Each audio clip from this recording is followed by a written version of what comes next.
Hello student, कैसे हैं आप लोग। आई होप कि आप बहुत ही अच्छे होंगे। तो इस वीडियो हम डिस्कस करने वाले हैं एनओआरसीईटी एग्ज़ाम 2022 का कट ऑफ कितना रहेगा, मिनिमम कितना स्कोर पे आपको जो है एनओआरसीईटी एग्ज़ाम से आपको सिलेक्शन हो जाएगा। तो सारी डिटेल इन्फॉर्मेशन आपको इस वीडियो में मिलने वाली है कि आपका रिजल्ट है वो कब तक जारी होगा, मिनिमम क्वालिफिकेशन स्कोर है वो आपको कितना करना होगा। कैटेगरी वाइज हम बात करें general, OBC, SC and ST में कितना क्वालिफिकेशन स्कोर चाहिए होगा, दोनों शिफ्ट में आपके जो पेपर है उनके लेवल किस तरह का रहा है, ठीक है, ये भी हम डिस्कस करेंगे।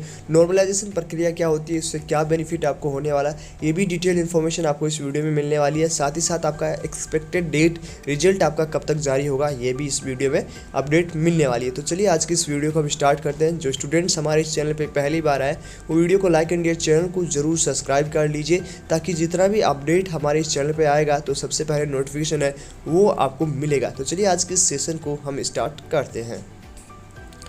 सबसे पहले हम बात करेंगे कि आपका जो शिफ्ट में पेपर, टोटल सीट के बारे में यहाँ पे कोई भी ऑफिशियल इन्फॉर्मेशन नहीं दी गई है। अप्रोक्सीमेट आप मान सकते हो कि 3 से 4 आपका यहाँ पे टोटल सीट है वो एनओआरसीईटी के द्वारा दिया गया, ठीक है। हालांकि ऑफिशियल इन्फॉर्मेशन जैसे ही आएगा टोटल सीट के बारे में तो आपको अपडेट कर दिया जाएगा। अब हम बात करते हैं आपका पेपर। तो पेपर आपका 11 सितंबर को हुआ था।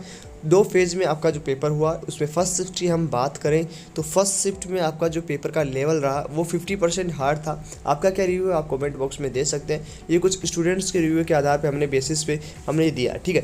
फेज़ सेकंड में आपका जो पेपर था वो 45% हार्ड था, ठीक है। रिजल्ट डेट की हम बात करें तो सितंबर के लास्ट वीक में आपका रिजल्ट है वो जारी हो सकता है। एक्सपेक्टेड डेट की हम बात करें तो 26 को आपका रिजल्ट जारी हो सकता है। जैसे कोई अपडेट रिजल्ट के रिगार्डिंग होगा तो हमारे इस चैनल पर आपको वीडियोज़ मिल जाएंगे, ताकि आपको इन्फॉर्मेशन भी शेयर होती जाएगी। अब हम बात करेंगे, देखो दोनों फेज़ में आपका पेपर का लेवल अलग अलग है, तो किस तरह से आपका रैंक है वो डिसाइड किया जाएगा। तो उस प्रक्रिया को जो रैंक डिसाइड करती है वो होती है नॉर्मलाइजेशन।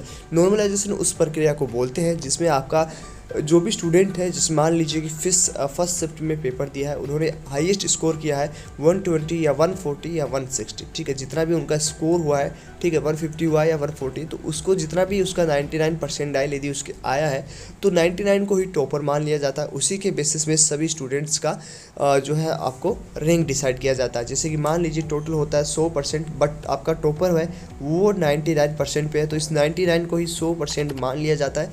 अब मान लीजिए यहाँ पे 100 में से 80 पे आपका टॉपर है परसेंटाइल पे, तो आपका जो है यहाँ से ही इस फर्स्ट रैंक इसको दिया जाएगा। इसी के बेसिस पे आपको जो है रैंक डिसाइड की जाएगी, ठीक है। तो नॉर्मलाइजेशन प्रक्रिया से आपका यदि पेपर का लेवल का यदि ऊपर नीचे हो, किसी का हार्ड किसी का इजी, तो नॉर्मलाइजेशन प्रक्रिया से आपका सेम रैंक डिसाइड कर दिया जाएगा। अब हम बात करें मिनिमम स्कोर, आपका क्वालिफिकेशन स्कोर क्या होना चाहिए जिससे कि आपका काउंसलिंग में पार्टिसिपेट कर सके, जिससे कि आप एडमिशन ले सके। ये क्वालिफिकेशन स्कोर आपका जो है जो भी आपने एग्ज़ाम दिया है उसमें जनरल कैटेगरी का 50% होना चाहिए।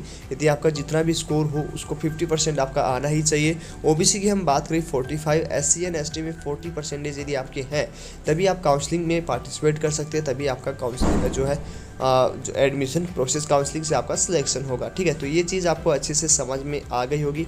अब हम बात करते हैं यहाँ पे जो है आपका मिनिमम कितना स्कोर आपको करना होगा जिससे कि एनओआरसीईटी 2022 से आपका सिलेक्शन हो जाए। तो होप आपको अच्छे से समझ में आ रहा होगा। किसी स्टूडेंट को कोई डाउट हो या कोई कन्फ्यूजन हो तो आप हमसे पूछ सकते हैं। अब हम बात करते हैं यहाँ पे जो है पूरा आपका कट ऑफ के बारे में कि मिनिमम आपका कितना कट ऑफ होना चाहिए, मैक्सिमम आपको कितना स्कोर करना होगा। मतलब मिनिमम आपको इस यहाँ पे फोकस करना है। यदि आपका इतना स्कोर है तो निश्चित हो के आप बैठ सकते हैं और आपका सिलेक्शन होने के यहाँ पे चांस है, ठीक है। तो यहाँ पे हम बात करें कैटेगरी वाइज जो है जेंडर मार्क्स पूरा हमने मेंशन किया है, आपको अच्छे से समझ में आएगा। मेल एंड फीमेल का कट ऑफ हमने अलग अलग यहाँ पे मेंशन किया है, ठीक है। तो आई थिंक ये भी आपको अच्छे से समझ में आ जाएगा। सबसे पहले हम बात करेंगे जनरल कैटेगरी की। हम बात करें तो मेल का जो स्कोर है वो आपको 110 से 125 के बीच में यदि किसी स्टूडेंट्स का स्कोर हो रहा है तो उसको निश्चित हो जाइए, उसका सिलेक्शन होने का चांसेस है, ठीक है। यहाँ पे 5 प्लस माइनस कर सकते हो, थोड़ा बहुत ऊपर हो सकता है, लेकिन अप्रोक्सीमेटली यही स्कोर यही कट ऑफ आपका रहेगा। अब हम बात करें फीमेल में, तो फीमेल में यदि आपका स्कोर 105 से 115 के बीच में है तो आपको यहाँ पे सीट मिलने का, गवर्नमेंट सीट मिलने के चांसेस हैं। अब हम बात करें ओबीसी की, तो ओबीसी में यदि आप मेल हो, ठीक है, मेल हो तो आपका स्कोर 105 से 120 के बीच में आ रहा है तो यहाँ पे आपको सीट मिलने के चांसेस है। वहीं हम बात करें फीमेल की, तो फीमेल में यदि आपका स्कोर 100 से 110 के बीच में आ रहा है तो यहाँ पे भी आपको गवर्नमेंट सीट मिलने के चांसेस हैं। अब हम बात करें एससी कैटेगरी की। एससी कैटेगरी में यदि आप मेल हो तो आपका 97 से 105 के बीच में यदि आपका स्कोर है, +-5 कर सकते हो, थोड़ा ऊपर थोड़ा नीचे हो सकता है। बट फीमेल की हम यहाँ पे बात करें तो 92 से 100 के बीच में यदि आपका स्कोर आ रहा है तो आपको यहाँ पे सीट मिलने का चांसेस है।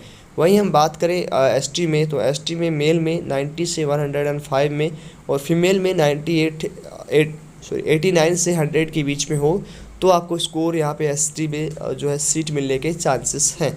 अब हम बात करते हैं ईडब्ल्यूएस में। ईडब्ल्यूएस कैटेगरी में यदि मेल का 100 से 105 के बीच में है तो यहाँ पे सीट मिलने का चांसेस है। फीमेल की वही हम बात करें 95 से 100 में, तो यहाँ पे आप भी सिलेक्शंस के लिए रेडी हो जाइए। जो भी आपका काउंसलिंग प्रोसेस होगा उसमें आप पार्टिसिपेट कीजिए और आपके रिजल्ट का वेट कीजिए, ठीक है। तो आई थिंक ये आपको अच्छे से समझ में आ गया होगा। किसी स्टूडेंट को कोई डाउट हो तो वो हमसे डिस्कस कर सकता है। साथ ही साथ हमारे चैनल को जरूर सब्सक्राइब कर लीजिए ताकि आपको सारी अपडेट है वो रेगुलर मिलती रहे। और टेलीग्राम यदि ज्वाइन करना चाहते हो तो डिस्क्रिप्शन में टेलीग्राम का लिंक भी आपको मिल जाएगा, वहाँ से आप टेलीग्राम ज्वाइन हो सकते हो। तो चलिए आज की इस वीडियो में इतना ही, मिलते हैं आपको नेक्स्ट वीडियो में। यदि किसी स्टूडेंट को कोई डाउट हो तो आप हमसे पूछ सकते हो। तो मिलते हैं आपको नेक्स्ट वीडियो में, तब तक के लिए बाय बाय, टेक केयर।